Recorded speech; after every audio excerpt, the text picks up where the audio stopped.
Salam à tous les frères, j'espère que vous allez bien. On se retrouve aujourd'hui pour une nouvelle vidéo où l'on parlera de la préparation de la Coupe arabe. Donc sans plus attendre, passons au sujet. On y est.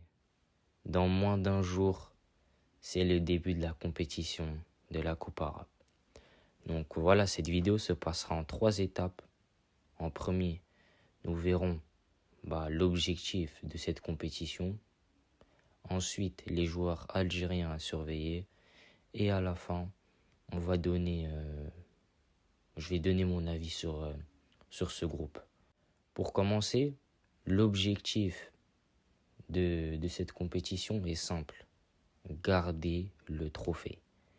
On sait qu'on sera très attendu au vu de nos derniers résultats dans la compétition. Nous sommes le pays, le tenant du titre, entre guillemets, et je pense qu'on a la capacité d'aller chercher ce trophée-là et de le garder. Donc voilà, certes, c'est une compétition difficile, mais où l'on peut vite gratter des résultats dans cette compétition. Donc voilà, parce que c'est quoi? On se qualifie dans les 2 premiers, on est déjà en quart de finale. Donc c'est ça qui favorise un peu les résultats.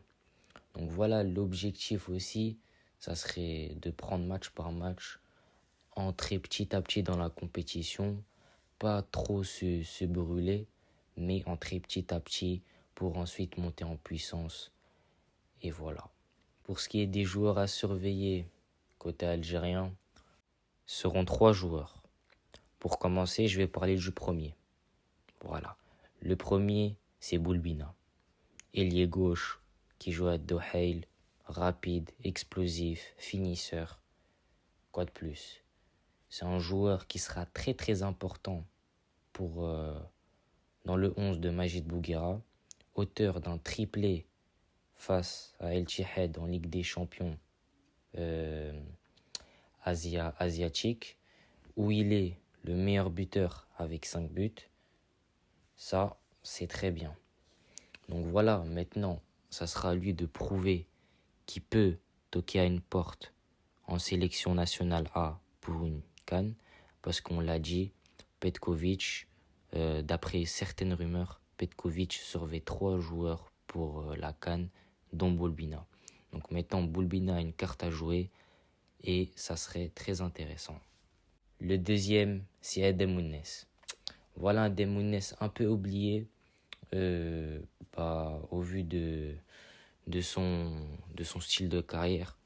C'est une personne qui se blesse beaucoup, un peu comme un Youssef Attal, mais qui a toujours ce talent-là et on le connaît dans les compétitions, on l'a vu. C'est un joueur qui est très très important dans chaque équipe. On l'a vu à la CAN 2023, il nous a fait beaucoup beaucoup de bien. Malheureusement, il y a eu des aléas comme quoi il n'a pas commencé titulaire. Mais c'est pas grave, c'est derrière nous. Maintenant, il va jouer une compétition et il faut qu'il prouve.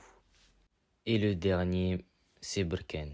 Voilà, un style d'attaquant très spécifique qu'on n'a pas tout le temps en équipe nationale. C'est un attaquant de pointe, qui est très grand, voilà, qui est technique aussi, qui peut décrocher comme un Amin Gouiri et qui aussi peut prendre la profondeur et surtout il a un sens du but qui est très bien.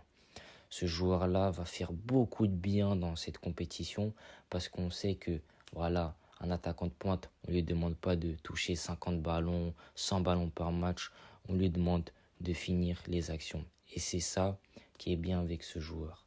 Maintenant, à voir s'il peut sauver quelques matchs, donner le rythme du match et aussi montrer qu'il est présent.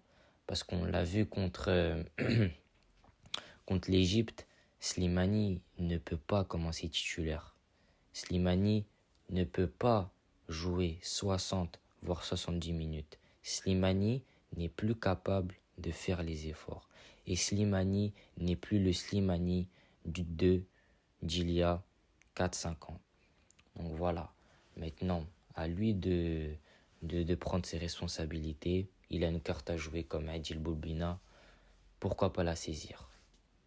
Maintenant, pour parler du groupe de l'Algérie, donc le groupe est composé du Soudan, du Bahreïn et de l'Irak. Donc voilà, c'est un groupe assez facile, mais aussi à surveiller.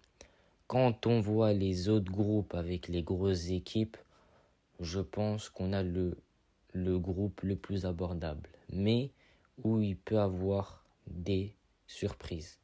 Parce que déjà, dans les deux équipes, l'Irak et le Bahreïn, ce sont des équipes types, ce sont des équipes A. Il n'y a pas d'A', ce sont leurs titulaires, leur vraie équipe, et ça sera leur vrai 11 de d'habitude. D'ailleurs, le Bahreïn qui a tenu en échec le Maroc 1-0, voilà, quand le Maroc a marqué un but à la dernière minute. Donc voilà, c'est une équipe à surveiller. Il y a aussi le Soudan. Je ne sais pas s'ils vont partir avec leur équipe A ou leur équipe B pour les préserver pour la CAN.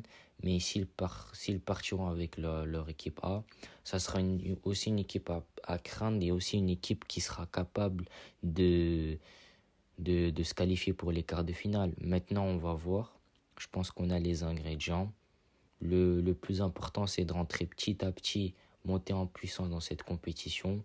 Voilà, on l'a vu lors de la dernière édition que l'équipe est montée en puissance, même si malgré on a frappé fort dès le premier match avec un 4-0 face au Soudan. Mais voilà, je pense qu'on a les armes. Maintenant, à nous de les utiliser. Voilà, parce que c'est bien beau d'avoir les armes, mais si on ne les utilise pas, ça sert à rien. Donc voilà, et il sera là la chose la plus importante pour cette compétition, c'est de monter en puissance petit à petit. Donc voilà, j'espère que cette vidéo vous a plu. N'hésitez pas à liker, commenter, à partager, à vous abonner. Ça me fait plaisir. Et voilà, restez branchés parce qu'il y a des autres vidéos qui arrivent à propos de la Coupe arabe, de la Coupe d'Afrique, des avant-matchs, des débriefs pour la Coupe d'Afrique et comment dire, pour la Coupe arabe. Et voilà, j'espère que ça vous a plu.